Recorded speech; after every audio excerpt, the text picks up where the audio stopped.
The Pastor's Heart and Dominic Steele. Thanks for joining us. Islam is making the most of the World Cup. Sam Green is with us. It is World Cup final week, the big final this Sunday in Qatar. Today, our focus is on the off-the-field action and how Muslims globally, but especially in the Middle East, are attempting to use the World Cup for proselytizing purposes. Sam Green works in campus ministry for the Australian Fellowship of Evangelical Students, and his special interest for over 20 years has been on reaching Muslims for Jesus Christ.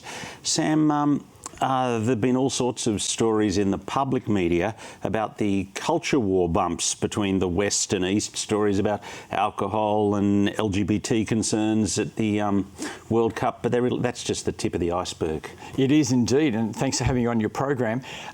It's the tip of the iceberg. Muslims have really made the most of the World Cup to promote Islam. So they've got their biggest speakers in the world to come in and be giving talks there.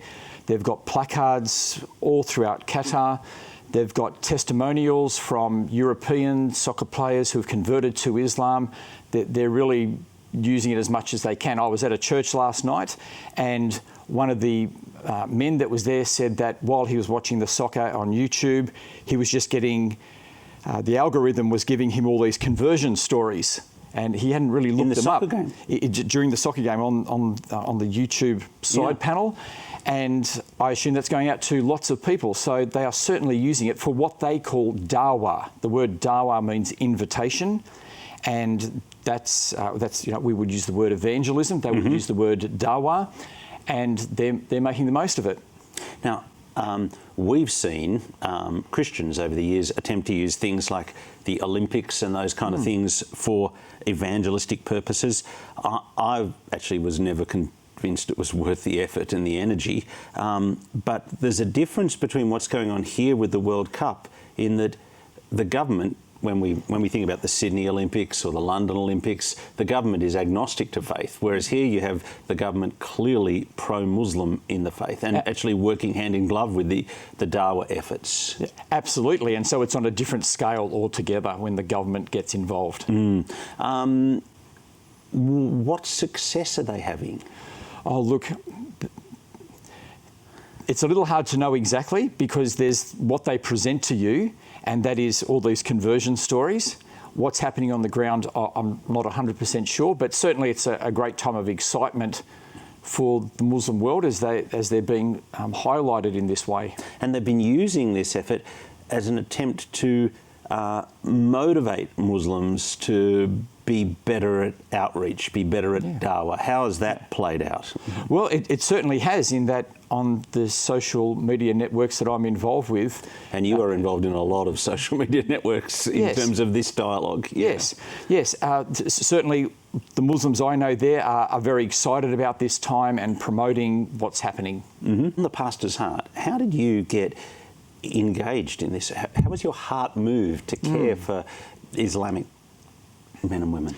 Yes, so I became a Christian in my first year at university, and a short time after that I started to share the gospel with my friends around me. Some of them were Muslim, and what I found was that they were equipped to reject the gospel and challenge me very firmly about the authenticity of the gospel. And so I started to see that Muslims were in a different category to the other people I was evangelising.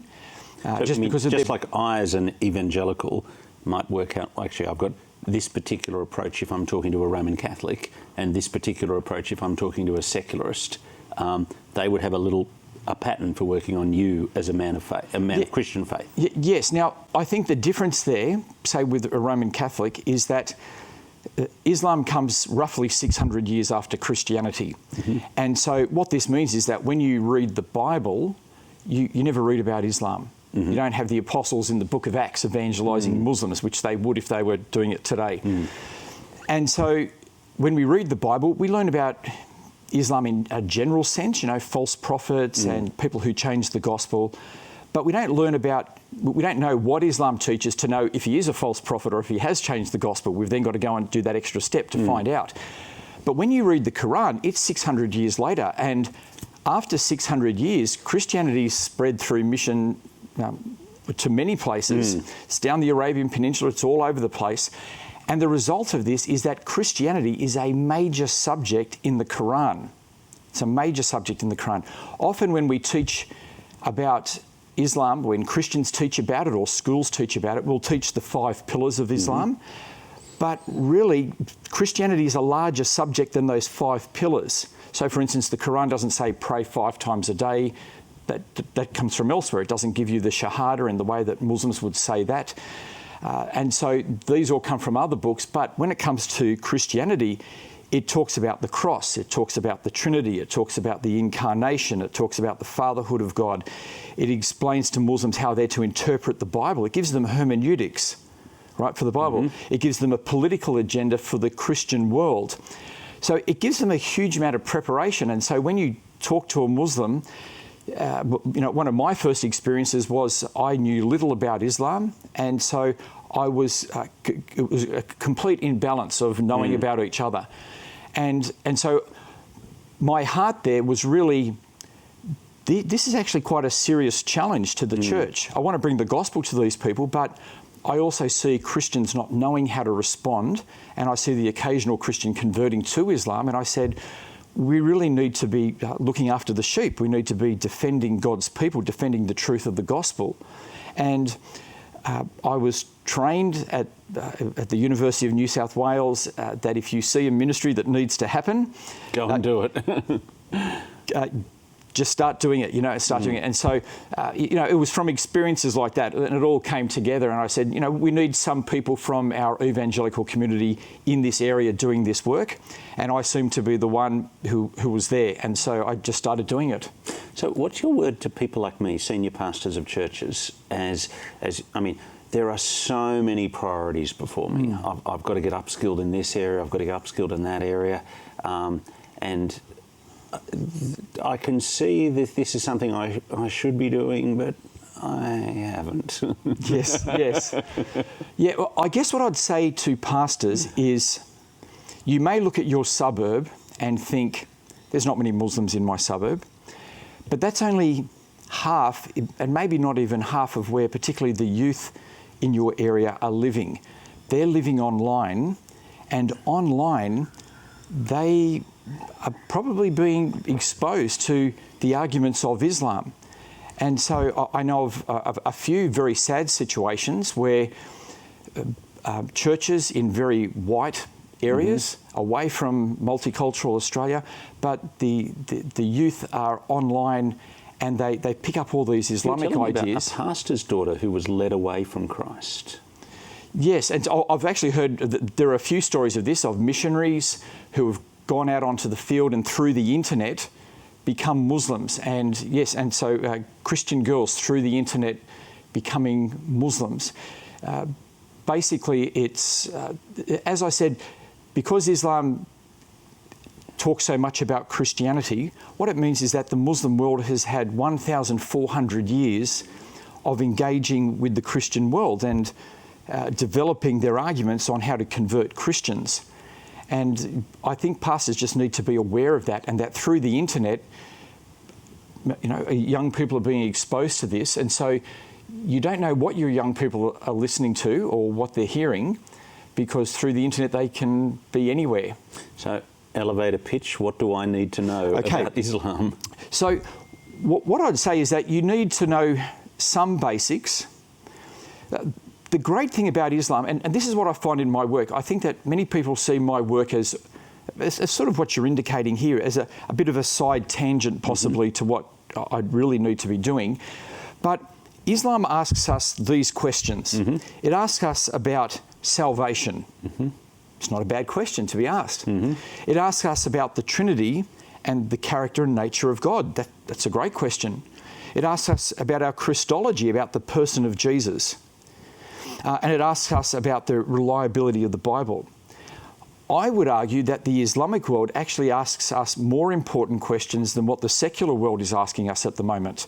Because at the moment, it's all on gender and those types of questions, which are important questions, but gender doesn't get as much space in the Bible as compared to salvation, Trinity, incarnation, and the scriptures. So are you saying there's richer ground then for evangelistic outreach to the Muslim than to the secularist who is in a different space to us on teaching on gender? Yeah, absolutely. And see, from my experience of travelling around to many churches and running seminars again and again and again, I find that as Christians, we're well prepared for talking about salvation, although we may not understand Islamic salvation, but we're prepared to talk about salvation, but we're not practiced in talking about the Trinity or the Incarnation. And so as I go around most places I go to, we're not very good at that. Now that's because we haven't had to do it.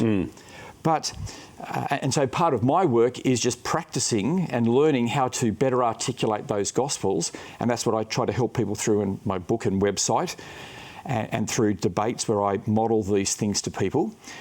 And so my argument is that when you're engaging with Muslims, you're actually in a deeper, more biblical area of discussion. And so it's not a distraction, it's actually a helpful place that makes you learn your doctrine.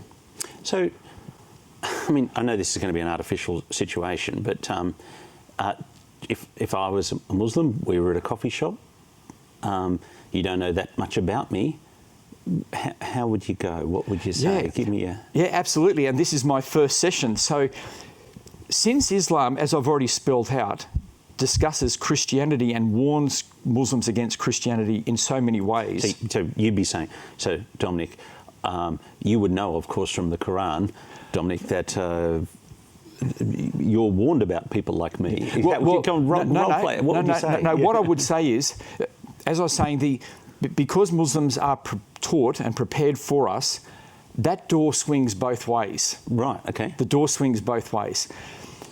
So that means that they may well have a preparation to talk to you, but it also means they're meant to know about Christianity.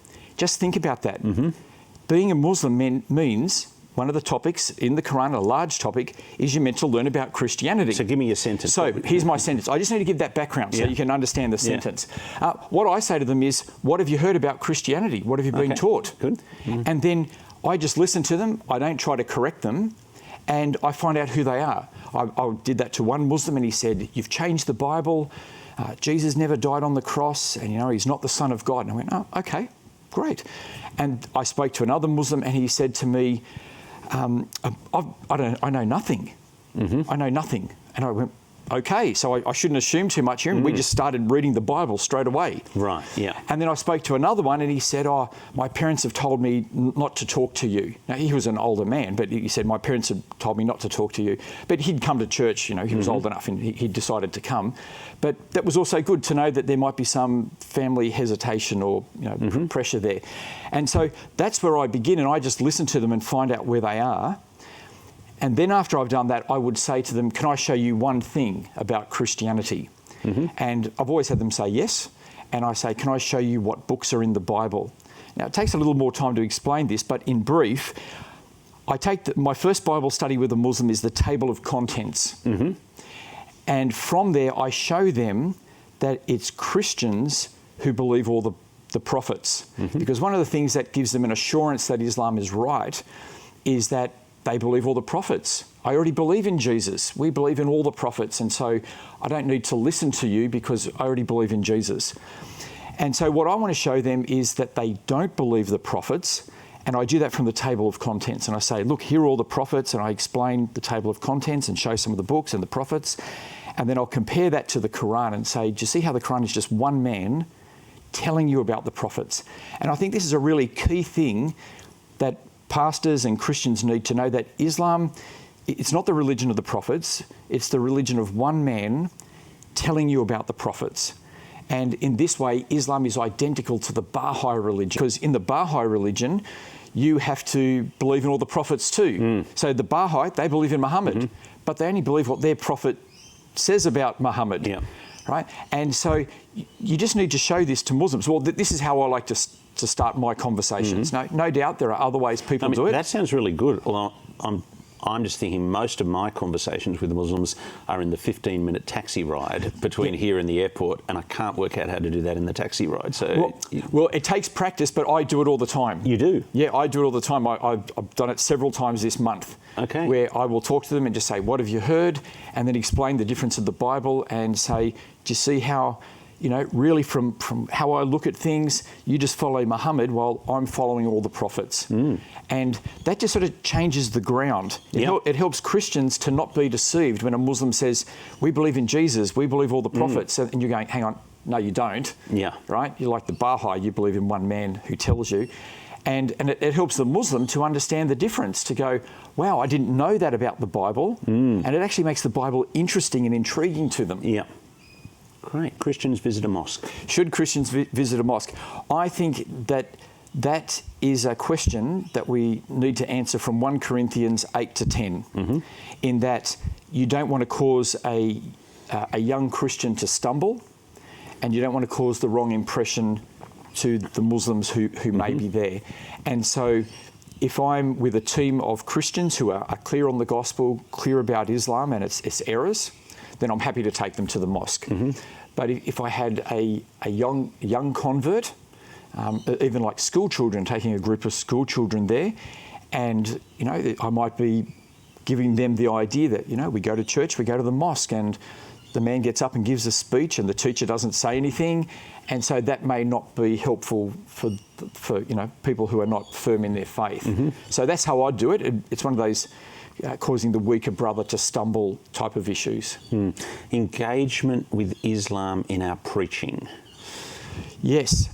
Now, because Islam doesn't come up naturally in the Bible, it means we have to learn extra stuff from it. One of the ways I'm trying to help pastors there is that I'm writing an article at the moment called Illustrations about Islam for Sermons. And I'm trying to find good quality comparisons where you could bring them up. So one example would be from Surah 33 of the Quran, and this is where, and you could do this with 2 Samuel, I believe it's chapter 11, with David and Bathsheba. David covets another man's wife and goes ahead with the act and is rebuked by the prophet. Okay, and so God rebukes him. In Surah 33, Muhammad sees another man's wife. He covets her. He wants her. The man's going to divorce the wife for Muhammad, but it's his adopted son. She's his daughter-in-law, and so he shouldn't be coveting another man's wife anyway. But then in Surah 33, you can read Allah cancels all adoptions. So all adoptions are cancelled, and so this man is no longer Muhammad's adopted son, which means the woman he's married to is no longer his daughter-in-law. And then a bit later on in that surah, it says Allah has given her to Muhammad. And so you've got these two coveting experiences and very different gods giving answers to them. Yeah, so I can give you. I'm trying to make material. And a power dynamic at play in both of them. Yes. Yeah, and so there are some really quite shocking stories in Muhammad's life. In Surah 33, he gets privileges to take any woman, and it says, this is a privilege given to you alone and to no other believer. So he gets all these privileges for women. He sounds like a cult leader at that Well, in Surah 33, you actually start to feel that in a whole range of ways.